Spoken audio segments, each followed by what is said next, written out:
History में different chapters में किस तरह से क्वेश्चंस बोर्ड में पूछे जाते हैं और किस तरह से क्वेश्चंस आपको उसके आंसर कैसे रिस्पॉन्ड करना है उसको हम आपको एक्सप्लेन करेंगे। जैसे आपका ये चैप्टर फर्स्ट है नेशनलिज्म इन यूरोप। इस चैप्टर में किस पार्ट से किस तरह से क्वेश्चंस आपको रिस्पॉन्ड करने हैं उन्हीं पे हम आपके साथ डिस्कशन करेंगे। तो अच्छा होगा आप अपने पास बुक रखिए। जिन जिन क्वेश्चंस को मैं एम्फासाइज करूँ कि इस पैराग्राफ से ये क्वेश्चन है, इस क्वेश्चन की ये एनसीईआरटी वाले पॉइंट हैं, उनको आप लिखिए, प्रैक्टिस करिए। तो अगर आप ऐसा करेंगे तो आपको काफ़ी हेल्प मिल सकता है। तो आपका जो पहला पेज है हिस्ट्री का चैप्टर फर्स्ट का, इसमें से आपको सवाल बन सकता है explain the vision of French painters Frederic Sorrieu in his paintings what he called democratic and, यहाँ पे डेमोक्रेटिक एंड सोशल रिपब्लिक। जैसे किसी भी कंट्री में जो राष्ट्रवादी होते हैं या जो नेशनलिस्ट होते हैं उनका अपना एक विजन होता है। तो वैसे यूरोप भी क्या था, उस वक्त यूरोप जो था वहाँ पे बहुत सारा डिसयूनिटी था, कंट्री थे नहीं, लोग जो थे वो डिवाइडेड थे, आपस में बटे थे। तो लोगों को यूनाइट करने के लिए पेंटिंग के माध्यम से फ्रेडरिक ने क्या किया, लोगों में एक अच्छे स्पिरिट या एक अच्छी फीलिंग को बांटने का प्रयास किया। तो सबसे पहले उन्होंने क्या किया, बहुत सारे 4 पेंटिंग बनाए थे। एमसीक्यू में आ सकता है कितने पेंटिंग बनाए थे, तो चारों में से जो एक पेंटिंग है उन्हीं में से, तो उसका सब्जेक्ट क्या है, उस उनके पेंटिंग का विज़न क्या है। तो उनके पेंटिंग का जो विज़न है वो आप यहाँ देख सकते हैं। उनके पेंटिंग में दिखाया गया है यूरोप और अमेरिका के लोग को, वो एक लंबी लाइन लगाए हैं और वो कहाँ पहुँच रहे हैं, स्टैच्यू ऑफ लिबर्टी के पास पहुँच रहे हैं। स्टैच्यू ऑफ लिबर्टी का मतलब क्या होता है कि जिस तरह से अमेरिका एक राष्ट्र बना है वैसे यूरोप के अलग अलग जो स्टेट हैं, यूरोप के अलग अलग एरिया, वो भी अमेरिका की तरह एक राष्ट्र बनने का प्रयास करेंगे।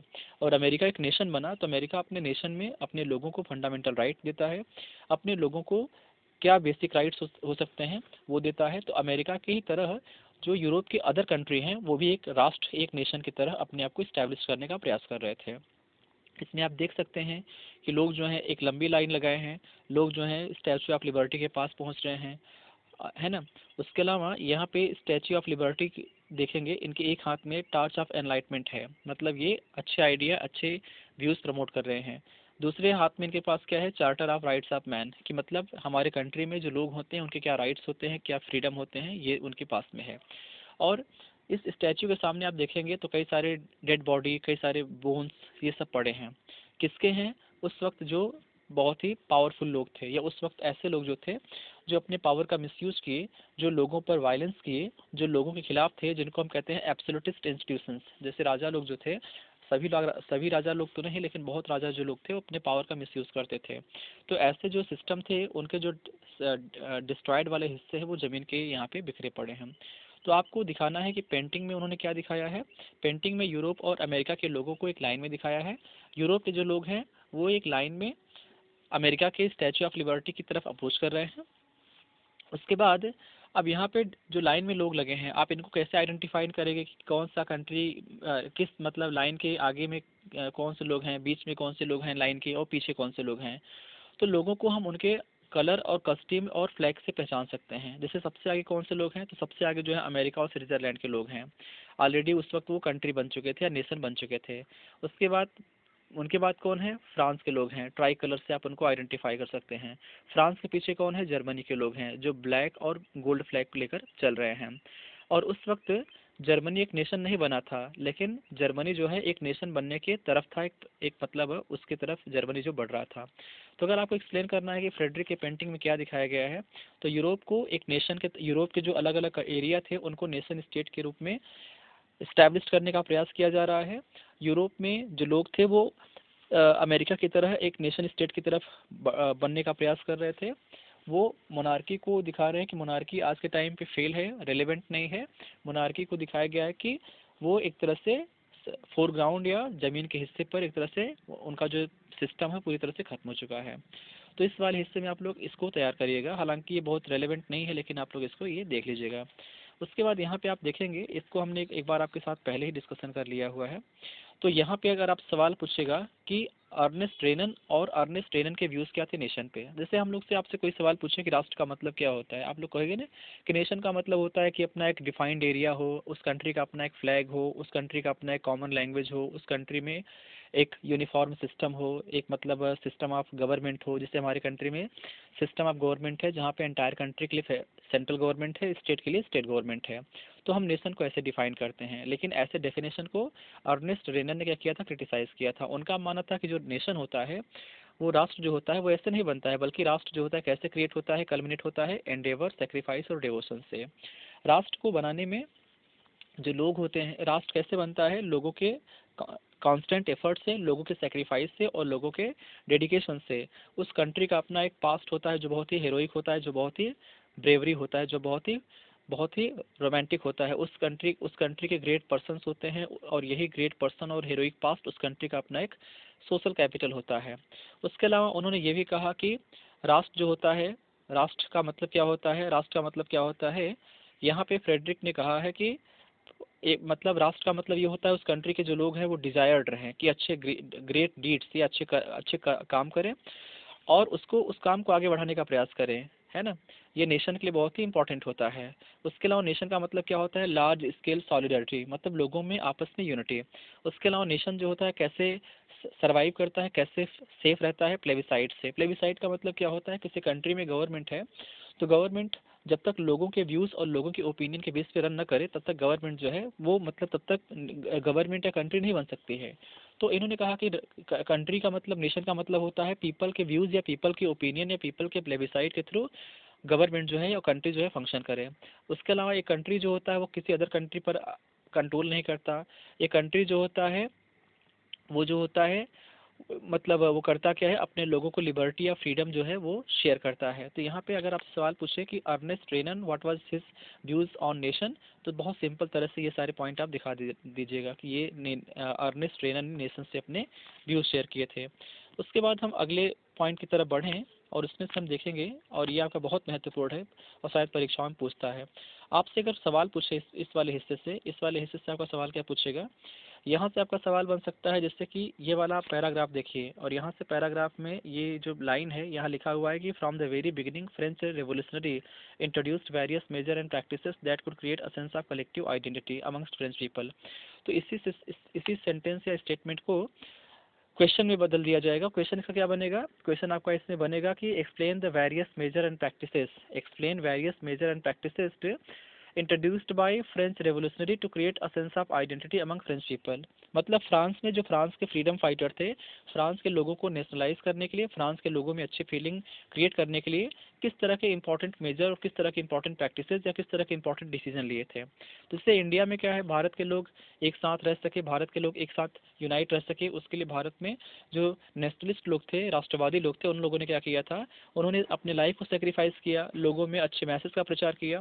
तो वैसे यूरोप में क्या होता है, फ्रांस में क्या होता है, जिससे आप देखेंगे तो फ्रांस के नेशनलिस्ट ने क्या किया, फ्रांस के लोगों से कहा कि हमारा कंट्री जो है उसको हम फादरलैंड कहें और यहाँ के लोगों को हम सिटीजन कहें। आप लोग जो है प्रजा नहीं है बल्कि आप लोग सिटीजन हैं।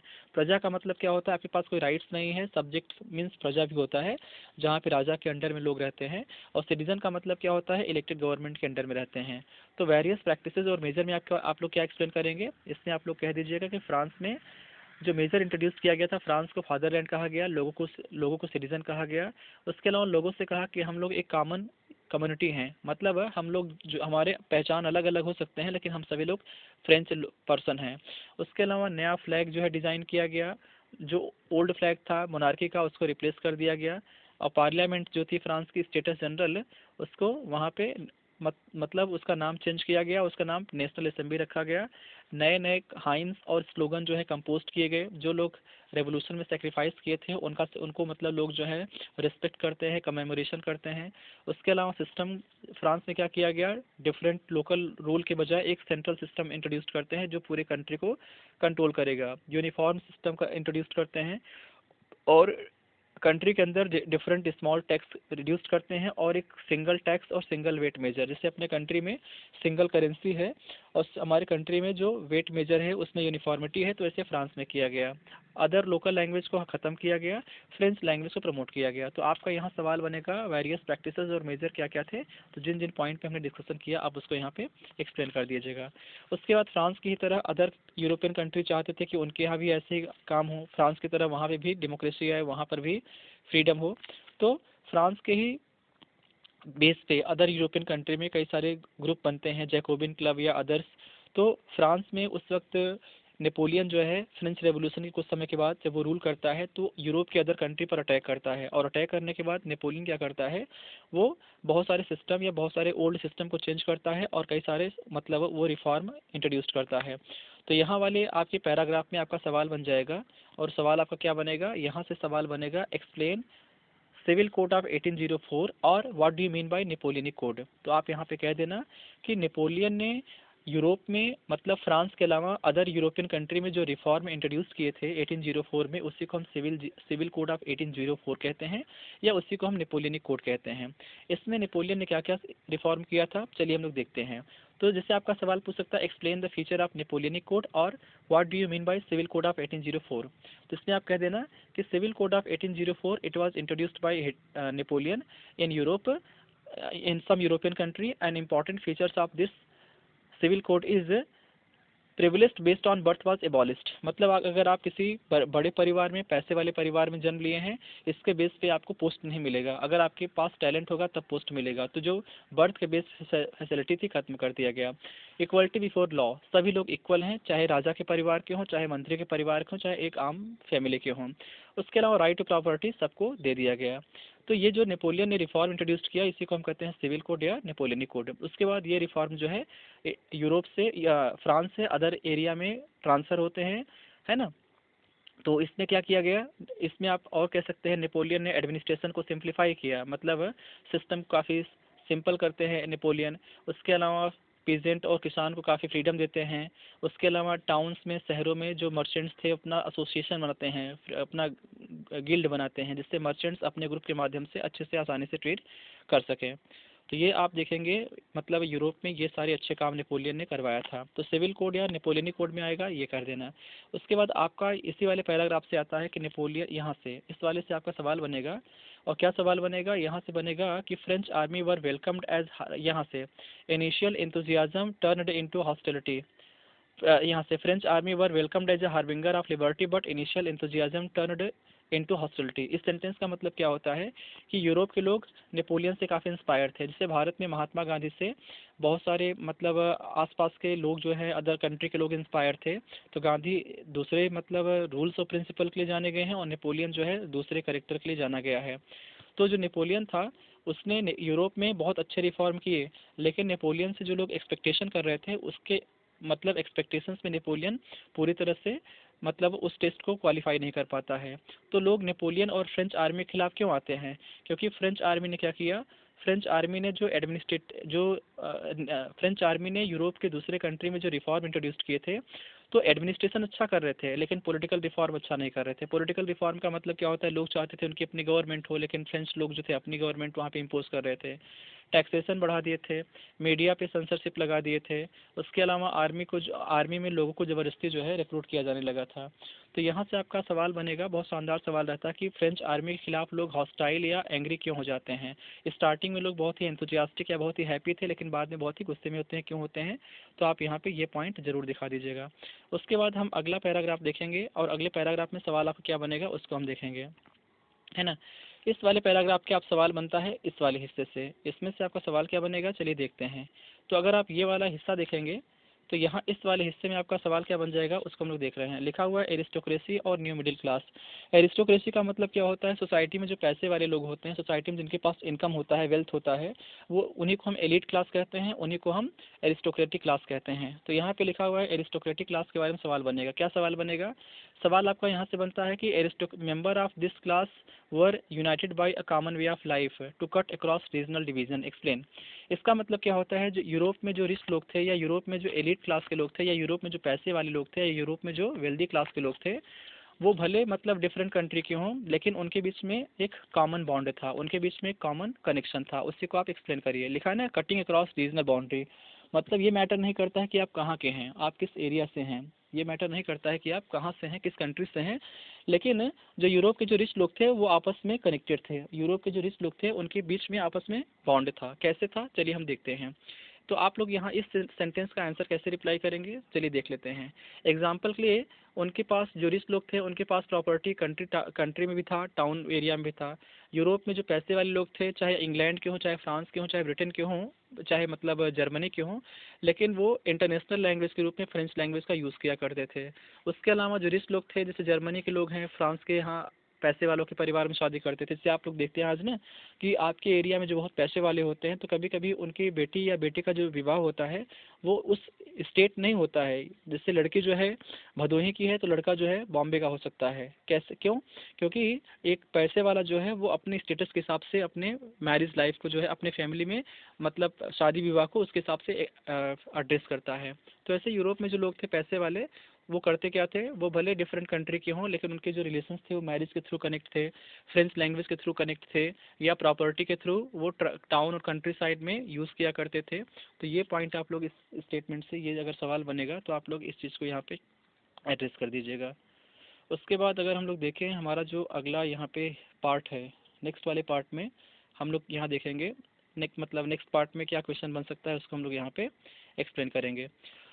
अब यहाँ पे जैसे आपका लिखा हुआ है लिबरल नेशनलिज्म का मतलब क्या होता है, तो लिबरल नेशनलिज्म को हम कैसे डिफाइन करेंगे। लिबरल नेशनलिज्म जैसे एक्सप्लेन पूछेगा, आपसे सवाल पूछेगा एक what we mean by political, या जैसे आपका यहाँ से क्वेश्चन फ्रेम कर सकता है, क्या क्वेश्चन फ्रेम कर सकता है, चलिए हम लोग यहाँ पर देखते हैं। तो आपका यहाँ सवाल बन सकता है और सवाल आपका यहाँ क्या बनेगा, लिबरल नेशनलिज्म। तो लिबरल नेशनलिज्म का मतलब क्या होता है, लिबरल नेशनलिज्म का यहाँ पे क्या मतलब होगा उसको हम लोग यहाँ पे समझने का प्रयास करेंगे। तो सबसे पहले जो लिबरल लोग थे, लिबरल का मतलब क्या होता है, जो बहुत ही सिंपल व्यूज़ को होल्ड करते हैं, जो बहुत ही फ्लेक्सिबल रहते हैं, जो मतलब सिस्टम को काफ़ी ओपन और सिस्टम काफ़ी रिफॉर्म करना चाहते हैं, मतलब जो चाहते हैं कि फेयरनेस आए, जो चाहते हैं सिस्टम में काफ़ी मतलब अच्छे रिफॉर्म हो, तो इन्हीं को हम लिबरल कहते हैं। लिबरल मतलब जिनके व्यूज़ काफ़ी सिंपल होते हैं, जिनके व्यूज़ काफ़ी ओपन होते हैं, जो सपोर्ट करते हैं बैलेंस चीज़ों का, जो सपोर्ट करते हैं कि सोसाइटी में चीज़ें जो हैं काफ़ी अच्छे से होने चाहिए। तो यूरोप में जो लिबरल लोग थे, जो एजुकेटेड क्लास के लोग थे, जो पढ़े लिखे लोग थे, वो कुछ पॉलिटिकल आइडिया को सपोर्ट कर रहे थे। तो आपका सवाल बनेगा कि explain the political idea favoured by liberal. तो लिबरल किस तरह के पॉलिटिकल आइडिया को सपोर्ट करते थे, एग्जाम्पल के लिए वो चाहते थे कि फ्रीडम, यहाँ लिखा है ना कि freedom for individual and equality of all, ये चाहते थे कि हर इंसान जो है चाहे उसका स्टेटस कुछ भी हो सबको इक्वल मिले, सबके पास इक्वलिटी हो। ये चाहते थे कि यूरोप में जो गवर्नमेंट हो लोगों के सपोर्ट के बेस में हो, मतलब यूरोप में जो भी कंट्री, यूरोप में अलग अलग कंट्री में जो गवर्नमेंट फंक्शन करे वो पीपल के चॉइस या पीपल कंसेंट के बेस पे हो। उसके अलावा इनका मानना था कि यूरोप में जो ऑटोक्रेसी है या जो सोसाइटी में फ्यू पीपल हैं जो सारी पावर को होल्ड करते हैं, ऐसे इनकी पावर को ख़त्म करना चाहिए। या क्लर्कियल प्रिविलेज, उस वक्त चर्च के जो लोग थे काफ़ी पावरफुल थे, तो क्लर्कियल प्रिविलेज या ऑटोक्रेसी के पावर को ख़त्म करना चाहिए। और यूरोप में जो गवर्नमेंट आए, यूरोप में जो गवर्नमेंट आए वो गवर्नमेंट जो है किसके थ्रू रहे, यूरोप में जो गवर्नमेंट आए वहाँ पे कॉन्स्टिट्यूशन एंड रिप्रेजेंटेटिव गवर्नमेंट, मतलब वहाँ पे पार्लियामेंट, यूरोप में पार्लियामेंट बने और पार्लियामेंट जो है रूल के बेस पे फंक्शन करे, पार्लियामेंट में जो गवर्नमेंट आए वो नियम कानून को फॉलो करे। उसके अलावा राइट टू प्रॉपर्टी सबके पास होना चाहिए, उसका वायलेशन नहीं होना चाहिए। तो यूरोप के जो लिबरल लोग थे उनके पॉलिटिकल आइडिया क्या थे आपको यहाँ एक्सप्लेन करना। लेकिन जो लिबरल थे वो मतलब सबको फ्रीडम देने के फेवर नहीं थे। एग्जाम्पल के लिए लिबरल का मानना था जिनके पास प्रॉपर्टी है वही राइट टू वोट कर सकते हैं, वुमेन को पॉलिटिकल राइट नहीं दिया गया था, है ना। उसके अलावा जो नेपोलियन ने रिफॉर्म इंट्रोड्यूस किया था उसने भी महिलाओं के फ्रीडम काफ़ी रिड्यूस किया हुआ था। तो यहाँ पे लिबरल जो थे वो कह सकते हो कि बहुत अधिक मतलब फेवर नहीं थे फ्रीडम के, लेकिन पॉलिटिकल, आपका मतलब कुल मिलाकर यहाँ सवाल बन सकता है कि लिबरल के पॉलिटिकल आइडिया क्या थे, आप एक्सप्लेन करिए। उसके अलावा नीचे वाले पैराग्राफ से आपका सवाल क्या बन सकता है बोर्ड में, explain the economic idea favoured by liberals, liberal किस तरह के इकोनॉमिक आइडिया को सपोर्ट करते थे उसी को आपको एक्सप्लेन करना है ना। तो यहाँ पे आप देखेंगे यूरोप में जो डिफरेंट एरिया थे वो डिफरेंट एरिया में सबका अपना एक अलग वेट था, अपना सबका एक अपना मतलब मेजर था, है ना। मतलब यूरोप में जो डिफरेंट एरिया थे सबकी अपनी करेंसी हुआ करती थी, सबके अपने डिफरेंट ऑब्जेक्ट या किसी वस्तु को नापने का जो वेट होता है सबके अपने अलग अलग थे। तो जैसे आप एक बिजनेसमैन हैं, आप ट्रेड करना चाहते हैं, तो यूरोप में डिफरेंट एरिया से पास करेंगे, गुजरेंगे, तो हर एरिया पे आप अपने सामान को तौलवाएंगे, हर सामान को आप मतलब वहाँ पे हर डिफरेंट एरिया में आपको टैक्स देना पड़ेगा। तो कोई बिजनेसमैन अगर डिफरेंट एरिया में अपने सामान को वेट कराए, डिफरेंट एरिया में टैक्स पे करे, तो उससे बहुत बेनिफिट नहीं होता है। तो इसी चीज़ को जो लिबरल लोग थे वो कहते थे कि इस सिस्टम को ख़त्म करना चाहिए। तो लिबरल किस तरह के इकोनॉमिक आइडिया को सपोर्ट कर रहे थे, चलिए हम लोग देखते हैं। तो लिबरल का मानना था कि यूरोप में, इनका मानना था कि मार्केट में फ्रीडम होना चाहिए। मार्केट में फ्रीडम का मतलब क्या होता है, एक मिनट भाई, पेन तो एकदम मोटा हो गया। इकोनॉमिक, किस तरह के इकोनॉमिक आइडिया को लिबरल फेवर करते हैं, चलिए हम लोग इसी पर ध्यान देंगे, है ना। एक मिनट एक मिनट एक मिनट, एक ये पेन जो है थोड़ा सा काफ़ी, अब इसमें से तो अब यहाँ आप देखेंगे कि यूरोप में जो लिबरल थे उनका मानना क्या था, उनका क्या मानना था, उनका मानना था कि मार्केट का फ्रीडम होना चाहिए, उस पे मतलब मार्केट में गवर्नमेंट का कंट्रोल नहीं होना चाहिए। इसलिए उसके अलावा उनका मानना था कि किसी भी तरह से गवर्नमेंट जो है मार्केट पे अपना कंट्रोल न करे। उसके अलावा लिबरल का मानना था कि मतलब जैसे यहाँ पे आप देखेंगे ना कि उस वक्त यूरोप में जो अलग अलग एरिया थे, या यूरोप में आप देखेंगे, एक मिनट, हाँ, अभी समझ में आया कि यहाँ पे, ठीक। तो यहाँ पे यूरोप में आप देख सकते हैं कि लिबरल जो थे वो किस तरह से क्यों इकोनॉमिक रिफॉर्म का डिमांड कर रहे थे, क्योंकि उस वक्त यूरोप में सब अलग अलग एरिया में, सब इस एरिया का अपना एक सेपरेट करेंसी था, सभी एरिया के लोग टैक्स चार्ज करते थे, सभी लोग डिफरेंट चीज़ों को जब वेट करते थे तो उसमें कुछ वेरिएशन आता था, तो बिजनेसमैन जो थे ट्रेड करने में काफ़ी अनकम्फर्टेबल फील करते थे, है ना। तो इसी वजह से लिबरल जो थे वो फेवर कर रहे थे यूनिफॉर्म इकोनॉमिक सिस्टम का। तो और उसके बाद यहाँ से इस वाले पैराग्राफ से आपका क्या आ सकता है, जालवेरिन के बारे में पूछ सकता है। जालवेरिन क्या है, एक कस्टम यूनियन है। इसने क्या किया था, यूरोप में डिफरेंट एरिया में जो नंबर ऑफ करेंसी था वो 32 था जर्मनी के डिफरेंट एरिया में, तो 32 से करेंसी का नंबर घटाकर 2 कर दिया गया, है ना। ये आपका यहाँ पे आ जाएगा जालवेरिन को लेकर के, जालवेरिन क्या था। उसके बाद आपका यहाँ अगला सवाल बनता है, क्या बनेगा, यहाँ पे आपका सवाल बनेगा कि नेपोलियन जो है यूरोप में बहुत लंबे समय तक रूल नहीं कर पाया, वो 1815 में डिफीट होता है। तो नेपोलियन की डिफीट होने के बाद यूरोप में क्या होता है, फिर से ओल्ड सिस्टम या कंजर्वेटिव फिर से रिस्टोर होता है। फिर से जो ओल्ड सिस्टम थे, जैसे चर्च है, सोशल हायरार्की है, सोशल हायरार्की का मतलब क्या होता है कि फिर से मतलब जो एलिट या जो फैमिली में जो सोसाइटी में जो रिच लोग हैं, फिर से मतलब उन्होंने कहना शुरू कर दिया कि हम लोग टॉप पोजीशन पे हैं, हमको रिस्पेक्ट मिलना चाहिए। और जो मतलब मिडिल पोजीशन पे, मतलब ओल्ड सिस्टम को फिर से रिवाइव करने का प्रयास किया गया नेपोलियन के मरने के बाद। फिर भी ओल्ड सिस्टम के साथ साथ नेपोलियन ने जो चेंज किया था उसको भी वो एक साथ कैरी करने का प्रयास कर रहे थे। इस वाले पार्ट में आपको जिस क्वेश्चन पे फोकस करना है उसको हम आपको यहाँ पे एक्सप्लेन कर रहे हैं। इसमें आपको फोकस करना है, और ये फोकस करना है नेपोलियन की डिफीट के बाद यूरोप में जो कंट्री है ऑस्ट्रिया, उसका कैपिटल है वियना, वहाँ पे एक मीटिंग होता है, और उस मीटिंग को हेड किया था, उस मीटिंग को प्रिजाइड किया था, उस मीटिंग की अध्यक्षता किसने किया था, उस मीटिंग की अध्यक्षता या प्रिजाइडिंग किया था ऑस्ट्रिया के चांसलर थे, या ऑस्ट्रेलिया के प्राइम मिनिस्टर, या जो भी कुछ कह सकते हैं। ऑस्ट्रिया में जो वहाँ के हेड ऑफ द स्टेट होते हैं चांसलर कहते हैं, उनका नाम था ड्यूक मैटरनिक है। तो आपका यहाँ सवाल क्या बनेगा, यहाँ से आपका क्वेश्चन बनेगा, explain the important outcomes of the treaty of Vienna. Treaty of Vienna में क्या क्या डिसीजन हुए थे आप उसी को एक्सप्लेन करिए, या explain the important outcomes of treaty of Vienna. तो आप लोग इसमें क्या दिखाएंगे, इसमें आप लोग कह देना कि ट्रीटी ऑफ वियना में जो इंपॉर्टेंट डिसीजन हुआ था उसमें क्या हुआ था। एग्जाम्पल के लिए नेपोलियन ने जो भी चेंज किया था उसको रिवर्स कर दिया गया, कि नेपोलियन ने जो जो डिसीजन लिए थे उसको हटा दिया गया, उसको चेंज कर दिया गया। उसके अलावा नेक्स्ट क्या किया गया, नेक्स्ट आप देख सकते हैं कि फ्रांस में नेपोलियन के टाइम पे जो बर्बन डायनेस्टी हटा दी गई थी फिर से उसको रिस्टोर कर दिया गया, कि फ्रांस में फिर से डायनेस्टी आएगी।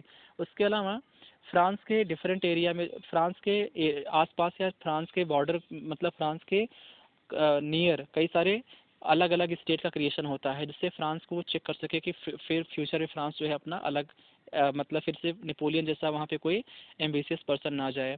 उसके अलावा उसके अलावा पोलैंड का पार्टीशन होता है, पोलैंड को जो है, पोलैंड को यूरोप के अलग अलग कंट्री में बांट दिया जाता है। उसके अलावा जर्मनी जो नेपोलियन के टाइम पे 39 स्टेट्स में ऑर्गेनाइज हुआ था उसमें कोई चेंजिंग नहीं होता है। तो ट्रीटी ऑफ वियना में जो इम्पोर्टेंट आउटकम था वो क्या था, ये आप लोग बता दीजिएगा। ये सब यहाँ पे पेंटिंग में आप देखेंगे तो यूरोप में ये लिबरल लोग हैं जो नेपोलियन के हारने के बाद, जब यूरोप में फिर से लिबरलिज्म यूरोप में नेपोलियन के डिफीट होने के बाद जो सिस्टम आप गवर्नमेंट आती है तो वो गवर्नमेंट फ्रीडम के फेवर में नहीं था, लोगों को फ्रीडम देने के फेवर में नहीं था, वो बहुत ही ऑटोक्रेटिक था, मीन्स डेमोक्रेसी को सपोर्ट नहीं करता था, डिसलाइक करता था।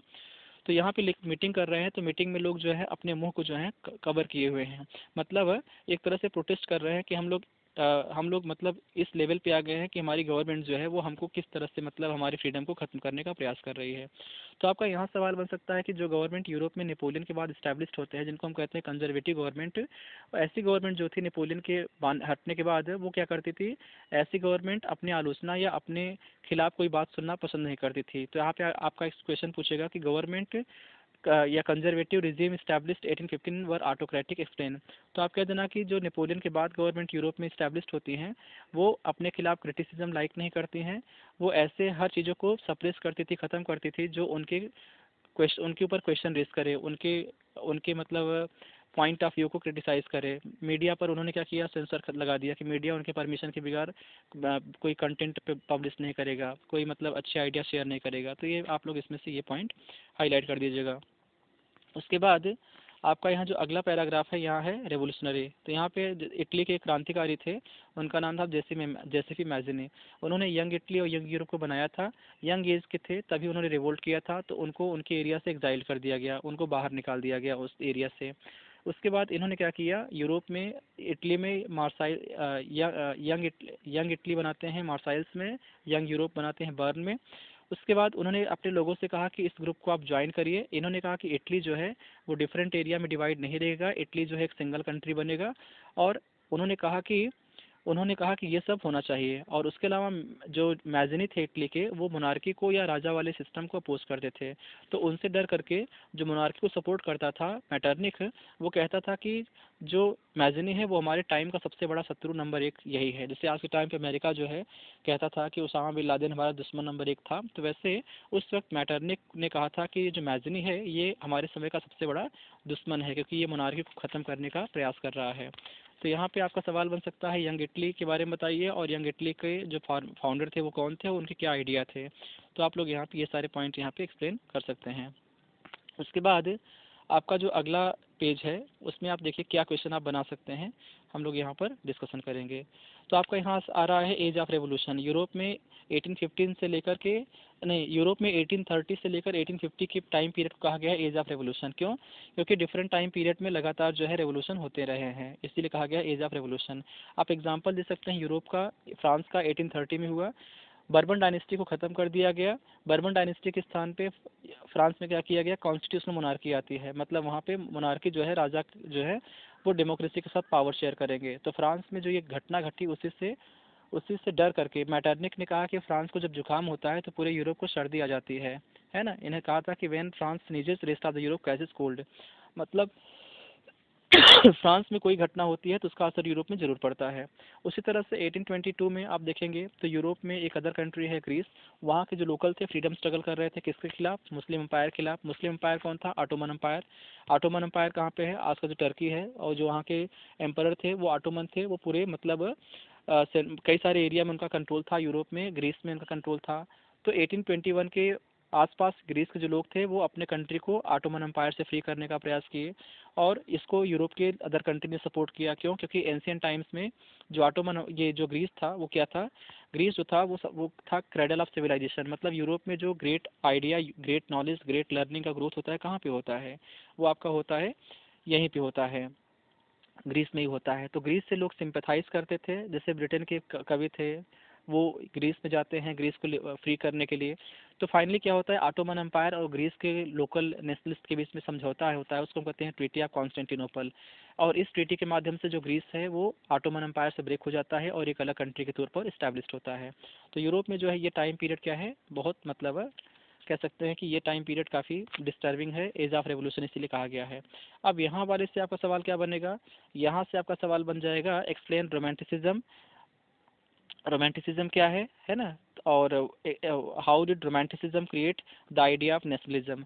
रोमांटिसिज्म क्या है और रोमांटिसिज्म किस तरह से नेशनलिज्म क्रिएट करता है। जैसे भारत में आप देखेंगे तो भारत में अंग्रेजों के खिलाफ फीलिंग या अंग्रेजों के खिलाफ सेंस ऑफ यूनिटी, भारत में अंग्रेजों के खिलाफ जो मतलब लड़ाई करने का एक तरह से, या अंग्रेजों को हटाने का जो इंस्पिरेशन भारत में मतलब सुभाष चंद्र बोस ने या चंद्रशेखर आज़ाद ने दिया, तो उसके अलावा जो पेंटर थे उन्होंने भी लोगों को इंस्पायर किया, जैसे रविंद्रनाथ टैगोर के भाई थे अवनींद्रनाथ टैगोर, उन्होंने भारत माता का इमेज बनाया, या बंकिम चंद्र चटर्जी थे, वंदे मातरम गीत को कंपोज किए।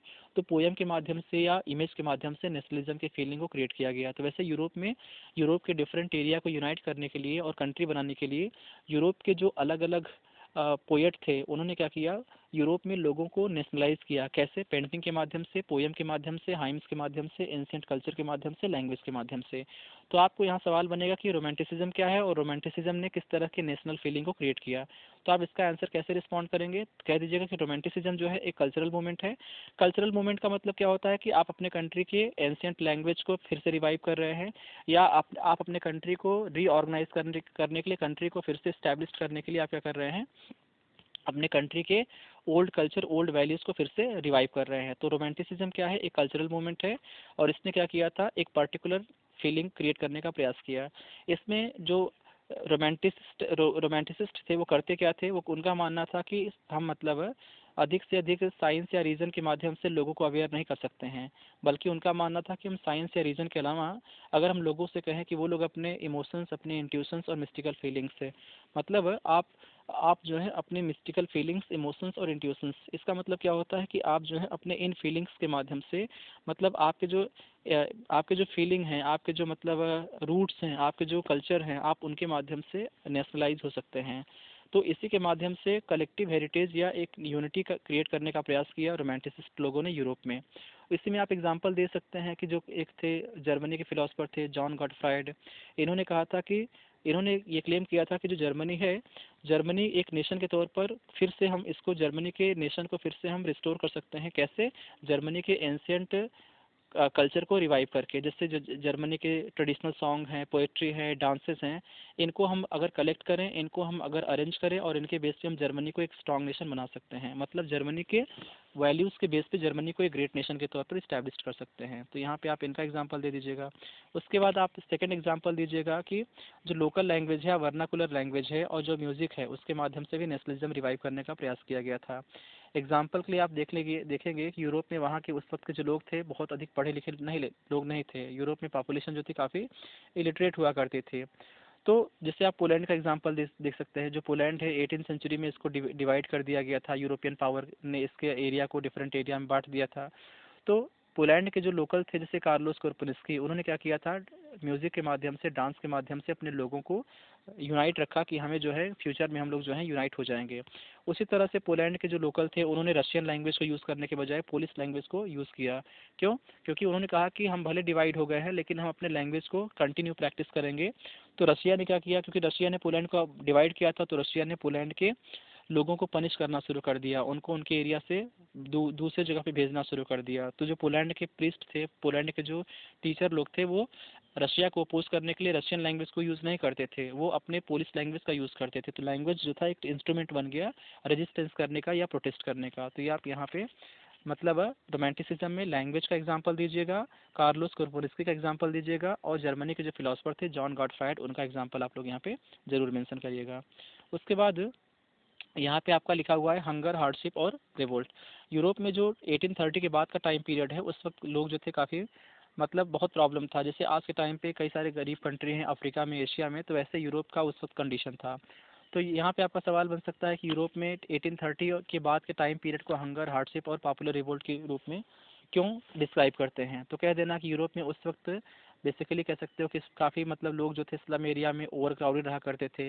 यूरोप में मैक्सिमम कंट्री जो थे इंडस्ट्रियलाइज नहीं थे, तो इंडस्ट्रियलाइज कंट्री के साथ कंपटीशन नहीं कर रहे थे, फूड प्राइस लगातार बढ़ रहे थे, लोग जो थे काफ़ी मेलन्यूरिस्ट या पापरिज्म का शिकार बन रहे थे। फ्रांस में आपको देख सकते यहाँ पे मतलब 1848 का यहाँ पे एग्जांपल लिखा हुआ है कि यहाँ पे पेरिस में सड़कों पे लोग जो आते हैं सरकार खिलाफ हो जाते हैं, तो जो राजा थे वो मतलब कंट्री छोड़कर कहीं और जो है भाग जाते हैं। उसी तरह से मतलब जो वीवर्स लोग थे वो कॉन्ट्रैक्टर खिलाफ अटैक करते हैं, कॉन्ट्रैक्टर्स के बिल्डिंग्स पर उनके उनके मतलब फर्नीचर्स को अटैक करना, ये सब काम करना, तो ये रिवोल्ट वाले में पॉइंट में आपका आ जाएगा। उसके बाद आपका यहाँ पे जो अगला हेडिंग है वो आपका हेडिंग यहाँ देखेंगे तो आपका हेडिंग यहाँ पे क्या बनेगा, जिससे आप देखेंगे तो इसमें लिखा हुआ है रिवोल्ट ऑफ, यहाँ है revolt of liberals, revolution of liberals है। तो रेवोल्यूशन ऑफ लिबरल का मतलब क्या होता है, ये बहुत सिंपल रहेगा। इसमें जैसे आपको हम पहले बता चुके हैं, process of unification of Germany, Italy and Britain. तो आपको यहाँ पे एक्सप्लेन करना है कि जर्मनी, इटली, ब्रिटेन कैसे एक राष्ट्र बनते हैं, एक्सप्लेन करिए। तो सबसे पहले जैसे जर्मनी कैसे एक कंट्री बना, तो सबसे पहले जर्मनी को यूनाइट करने का प्रयास जो है वहाँ के लिबरल लोगों ने 1848 को किया था, 18 मई को। इन्होंने क्या किया, फ्रैंकफर्ट पार्लियामेंट जो सेंट पॉल चर्च है उसी को पार्लियामेंट बनाए, वहाँ पे मीटिंग करते हैं। और इन्होंने प्रपोज किया कि फ्रांस में पार्लियामेंट होगी और पार्लियामेंट राजा को कंट्रोल करेगी। राजा कौन थे, विलियम फोर्थ थे। सॉरी, जर्मनी में जो फ्रैंकफर्ट पार्लियामेंट है वो पार्लियामेंट राजा को कंट्रोल करेगी। लेकिन राजा के पास जब ये प्रपोजल गया तो उन्होंने कहा कि नहीं, मैं अपनी पावर को, पार्लियामेंट को सपोर्ट नहीं करूँगा। तो मिलिट्री और राजा के कंबाइंड की वजह से उस वक्त जो लिबरल लोग थे अपने प्रयास में सक्सेसफुल नहीं होते हैं। तो जर्मनी जो है पहले अटेम्प्ट किया गया, जर्मनी को एक नेशन बनाने का जो अटेम्प्ट किया गया वो फेल हो जाता है। उसके बाद नेक्स्ट जो अटेम्प्ट है उसको हम लोग अगर देखें तो यहाँ पे आप देखेंगे नेक्स्ट जर्मनी को ही यूनिफाइड करने का जो अगला प्रयास था वो कौन किया, तो यहाँ पे जर्मनी को यूनिफाइड करने का प्रयास है यहाँ पे किया था ऑटोमन बिस्मार्क ने। तो जो ऑटोमन बिस्मार्क हैं वो प्रसिया में बिस्मार्क के मिनिस्टर हुआ करते थे, जर्मनी को यूनिफाइड करने के चीफ पर्सन हुआ करते थे। इन्होंने अपनी आर्मी से और ब्यूरोक्रेसी मीन्स गवर्नमेंट के सिस्टम के थ्रू इन्होंने ऑस्ट्रिया, डेनमार्क और फ्रांस को डिफीट किया और 1871 में जर्मनी को यूनिफाइड कर लिया। तो ये आप यहाँ पे ये पॉइंट आप जरूर दिखा दीजिएगा। उसके बाद आपका यहाँ पे अगला ये है इटली का है। इटली के बारे में क्या सवाल पूछेगा, इटली कैसे यूनिफाइड होता है, और इटली के यूनिफाइड जो है वो अचानक नहीं होता है, डिफरेंट फेज में होता है। तो इटली यूनिफाइड के पहले क्या था, explain the status of Italy before it's unification. और यहाँ वाले पे आ जाएगा इटली जो है यूनिफाइड हुआ डिफरेंट स्टेज में, explain the unification of Italy in different stage. तो पहले वाले में चलिए देख लेते हैं। पहला बार आप देखेंगे condition of Italy before it's unification. तो इटली क्या था, डिफरेंट एरिया में डिवाइड था। इटली में डिफरेंट फॉरेन पावर जो है रूल करते थे। इटली में जो है 7 स्टेट हुआ करते थे। इटली में सिंगल सार्डिनिया पिडमॉन्ट के जो एरिया था वहाँ पे वहाँ के इटली के लोग रूल करते थे। अदरवाइज जो 6 एरिया थे वहाँ पे फॉरेन पावर हुआ करते थे। जैसे जो सेंटर एरिया था यूरोप का, इटली का, वहाँ पे पोप थे। साउथ एरिया था वहाँ पे बर्बन स्पेन के लोग रूल करते थे। इटली लैंग्वेज जो था, इटालियन लैंग्वेज कोई मेन लैंग्वेज नहीं था, है ना। तो ये मतलब इटली का कंडीशन था यूनिफिकेशन के पहले का। Explain the condition of Italy before it's unification. तो ये पॉइंट आप लोग जरूर लिखिएगा। इस वाले पैराग्राफ में आपका सवाल क्या बनेगा, इसमें आपका सवाल बनेगा, जैसे इस वाले में सवाल बनेगा explain the unification of Italy in different stage. Italy जो है एक राष्ट्र के रूप में स्टैब्लिश होता है अलग अलग स्टेज में। तो आप यहाँ पे पहले क्या करेंगे, इटली को यूनिफाइड करने का प्रयास सबसे पहले किया किसने, मैजनी ने किया था। तो जब मैजनी ने किया तो मतलब वो जो है यंग इटली बनाते हैं, अपने आइडिया को क्या करते हैं, स्प्रेड करते हैं, डिसेमिनेट करते हैं, लोगों को कहते हैं कि आप जो है इटली को एक नेशन बनाने के लिए हमारे साथ आइए, है ना।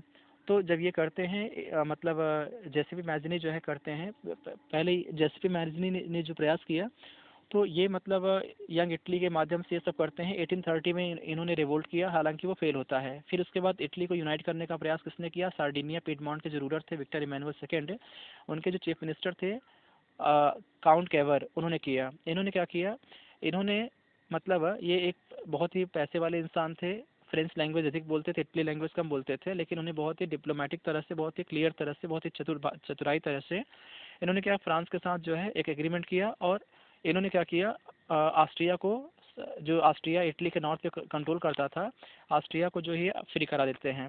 उसके बाद इटली का जो साउथ एरिया है उसको कौन किया, जेसीपी गैरिबाल्डी ने। उन्होंने एक आर्मी बनाया, उसका नाम था रेड शर्ट आर्मी, मतलब उनके जो आर्मी के लोग थे रेड शर्ट पहनते थे, इसलिए उसका आर्मी का नाम ही था। तो यहाँ पे इन्होंने क्या किया, जेसीपी गैरिबाल्डी ने क्या किया, रेड शर्ट आर्मी के थ्रू साउथ को फ्री करवा लिया, और साउथ का जो एरिया था वो बर्बन से फ्री हो जाता है। तो इस तरह से इटली जो है एक इंडिपेंडेंट नेशन स्टेट के तौर पे एग्जिस्ट होता है। ब्रिटेन कैसे यूनिफाइड होता है, एक्सप्लेन करिए। तो आप कह देना कि ब्रिटेन जो था पहले कोई नेशन नहीं था।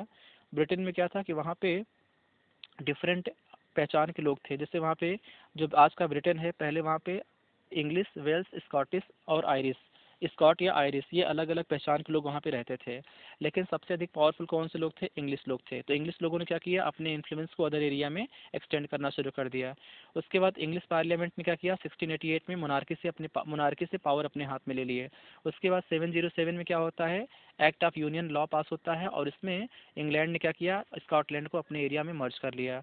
उसके बाद क्या किया, स्कॉटलैंड के कल्चर को, स्कॉटलैंड के लैंग्वेज को ख़त्म कर दिया और इंग्लिश कल्चर, इंग्लिश लैंग्वेज को मतलब डोमिनेट करना शुरू कर दिया। तो इस तरह से इंग्लैंड जो है एक नेशन बनता है। कैसे बनता है, सबसे पहले अपने इन्फ्लुएंस को एक्सटेंड करता है, एक्ट ऑफ यूनियन 707 पास करता है, स्कॉटलैंड को अपने एरिया में कंट्रोल करता है। उसके बाद मतलब स्कॉटलैंड की कल्चर और लैंग्वेज को ख़त्म करके इंग्लिश लैंग्वेज कल्चर को डोमिनेट और मतलब प्रमोट करने का प्रयास करते हैं। उसके बाद जो है नेक्स्ट अटेम्प्ट जो है कब होता है, आयरलैंड का। आयरलैंड जो है वो भी मतलब ब्रिटेन के साथ नहीं था, तो आयरलैंड को ब्रिटेन में मिलाने के लिए क्या किया गया, वहाँ पे कैथोलिक और प्रोटेस्टेंट आयरलैंड में रहा करते थे। तो प्रोटेस्टेंट जो थे वो इटली को, जो प्रोटेस्टेंट थे वो आयरलैंड को इंग्लैंड के फेवर में थे कि आयरलैंड जो है इंग्लैंड के साथ मिल जाए, लेकिन जो कैथोलिक थे वो चाहते थे आयरलैंड इंग्लैंड से अलग रहे। तो आयरलैंड के जो लीडर थे कैथोलिक वाल्टोन, इन्होंने क्या किया, विद्रोह किया, लड़ाई हुआ, इंग्लैंड जो है जीत जाता है। इस तरह से इंग्लैंड जो है मतलब आयरलैंड को अपने एरिया में मिला करके एक नेशन जो है बन जाता है। तो इस तरह से मतलब इंग्लैंड जो है यूनिफाइड होता है। तो आप यहाँ पे ये देख लीजिएगा। उसके बाद आपका यहाँ पे नेक्स्ट आपका आता है, और नेक्स्ट आपका क्या आता है उसको हम लोग देखते हैं। जैसे आप देखेंगे ना, किसी इंसान का इमेज बनाना हो तो हम आसानी से बना सकते हैं, लेकिन किसी नेशन का अगर इमेज बनाना हो तो डिफ़िकल्टी होती है। तो यूरोप में जो पेंटर थे उन्होंने क्या किया, फ्रांस को, जर्मनी को एक फीमेल फिगर के रूप में रिप्रेजेंट किया। तो यहाँ पे आप देख सकते हैं, और फीमेल को जो है डिफरेंट आइडिया के साथ जो है कनेक्ट किया, जस्टिस, लिबर्टी, फ्रीडम, ये सब ये है। तो आप ये इस वाले हिस्से से ये देख लीजिएगा। उसके बाद आपका यहाँ पे जो आखिरी हिस्सा है उसको हम लोग यहाँ देख लेंगे, और आखिरी में आपका क्या कह रहा है, आखिरी वाले में आप देखेंगे तो यहाँ पे लिखा हुआ है नेशनलिज्म और इम्पीरियलिज्म। बहुत ही शानदार टॉपिक है नेशनलिज्म और इम्पीरियलिज्म। इसका मतलब क्या होता है, तो हम सभी लोग जानते हैं जो यूरोप था, पहले क्या था, कंट्री, यूरोप में कोई नेशन नहीं था। यूरोप जो थे वहाँ पे डिफरेंट एरिया में वो डिवाइड था। तो यूरोप में क्या होता है, नेशनलिज्म आता है, मतलब यूरोप के डिफरेंट लोकल जो लोग थे वो अपने आप को एक कंट्री के रूप में स्टैब्लिश करते हैं। तो जो आइडिया, जो प्रिंसिपल, जो वैल्यूज़ वो लेकर चलते थे, बाद में कंप्रोमाइज़ कर लेते हैं। मतलब वो पहले डेमोक्रेसी को सपोर्ट करते थे, अच्छे आइडिया को सपोर्ट करते थे, लेकिन जब वो कंट्री के तौर पर इस्टेब्लिश्ड हो जाते हैं, उनका अपना कंट्री बन जाता है, तो वो अपना इन्फ्लुएंस अदर एरिया में एक्सटेंड करते हैं। मतलब एक इम्पीरियल पावर बनने का प्रयास करते हैं, एक साम्राज्य वाली ताकत बनने का प्रयास करते हैं। तो यहाँ पे जो लिखा हुआ है नेशनलिज्म और इम्पीरियलिज्म, इसी को हम लोग यहाँ पर देखेंगे। तो यहाँ पे यूरोप के, यहाँ पे आप देखेंगे कि किस तरह से मतलब जो यूरोप के कंट्री थे वो पहले नेशन बनते हैं, और नेशन बनने के बाद अपने आइडिया और अपने प्रिंसिपल को, अपने सिद्धांतों को मतलब वो किस तरह से मतलब उसका मिसयूज़ करते हैं। सबसे पहले आप देखेंगे यहाँ पे सबसे अधिक मिसयूज़ कहाँ पे किए थे यूरोप के लोगों ने, बाल्कन में किया था। बाल्कन क्या है, तो बाल्कन जो है एक एरिया है जो जहाँ बाल्कन जो है, आप देखेंगे तो यूरोप का जो ईस्ट वाला एरिया है, कुछ एशिया के एरिया है, सेंट्रल और वेस्ट एशिया के, तो वहाँ का जो एरिया है उसको हम बाल्कन एरिया कहते हैं। बाल्कन एरिया का जो ज्योग्राफी है और जो वहाँ का लोकल है उसमें बहुत सारा वेरिएशन है। मतलब उनके जो कुछ डिफरेंट एरिया जो हैं, कुछ एरिया जो है बहुत ही कोल्ड है, कुछ एरिया जो है बहुत ही हाईली टेरेन है। तो ज्योग्राफिकल और एथनिक काफ़ी डाइवर्सिटी है, मतलब लोग वहाँ पे डिफरेंट लैंग्वेज और डिफरेंट फिजिकल फीचर वहाँ पे एग्जिस्ट करते हैं। वहाँ के जो लोग हैं उनको हम स्लाव कहते हैं। उसके बाद जो बाल्कन था उसको ऑटोमन एम्पायर जो है मेडवल पीरियड से कंट्रोल कर रहा था, लेकिन जो ऑटोमन एम्पायर था वो बाल्कन एरिया में उसका जो कंट्रोल था काफ़ी डिक्लाइन होता है 18th सेंचुरी के बाद। उसके बाद ऑटोमन एम्पायर ने बाल्कन एरिया के ऊपर अपना कंट्रोल बनाए रखने के लिए कुछ रिफॉर्म इंट्रोड्यूस करते हैं, लेकिन वो रिफॉर्म काफ़ी लेट आते हैं। तो उसी के बाद क्या होता है, बाल्कन के जो डिफरेंट एरिया के लोग थे वो डिमांड करना शुरू करते हैं कि हम जो है पास्ट में एक इंडिपेंडेंट कंट्री थे, तो हम चाहते हैं कि हम एक फ्री कंट्री फिर से रहें। तो इसी वजह से क्या होता है कि बाल्कन के अलग अलग एरिया में लोग जो है आपस में क्लैश करते हैं, अपना एरिया एक दूसरे के यहाँ बढ़ाते हैं। इसी बीच क्या होता है, जो यूरोपियन थे वो बाल्कन एरिया में अपना इंटरफेरेंस करते हैं, अपना हस्तक्षेप करते हैं। क्यों करते हैं, क्योंकि वो बाल्कन के माध्यम से वहाँ के रिसोर्स को यूज़ करना चाहते थे। तो बाल्कन एरिया जो है यूरोपियन पावर के बीच में कंपटीशन का एरिया बन जाता है, राइवलरी वाला एरिया बन जाता है। उसके बाद क्या होता है, मतलब तो इसी वजह से क्या होता है, यूरोपियन पावर के बीच में बहुत बड़ा कन्फ्लिक्ट होता है, और बाद में यही जो है फर्स्ट वर्ल्ड वॉर के रूप में कन्वर्ट होता है। तो बाल्कन क्या है, एक बहुत ही डाइवर्स एरिया है, यहाँ पे ज्योग्राफिकल और एथनिक वेरिएशन है। ऑटोमन एम्पायर यहाँ पे मेडवल पीरियड से रूल कर रहा था। मॉडर्न पीरियड में यहाँ पे ऑटोमन एम्पायर का पावर डिक्लाइन होता है, तो यहाँ के जो डिफरेंट लोकल थे उन्होंने डिमांड करना शुरू किया फ्रीडम का, और इसी बीच यूरोपियन यहाँ पे इंटर करते हैं। तो यूरोपियन यहाँ के लोकल को एक्सप्लॉइट करते हैं, यूरोपियन आपस में लड़ाई करते हैं, जिसकी वजह से बाल्कन एरिया के कंट्रोल को लेकर के यूरोपियन के बीच में कन्फ्लिक्ट होता है, और बाद में वो फर्स्ट वर्ल्ड वॉर या बहुत बड़े युद्ध के रूप में कन्वर्ट होता है। तो ये आपका अगर ऐसे आप पढ़ेंगे तो समझ लीजिए nationalism is aligned with imperialism. तो आप कहते ना यूरोप में जो पहले लोग थे नेशनलाइज थे, काफ़ी नेशनलिस्ट थे, इसी वजह से अपने कंट्री को यूनाइट करते हैं, अपने कंट्री को नेशन बनाते हैं।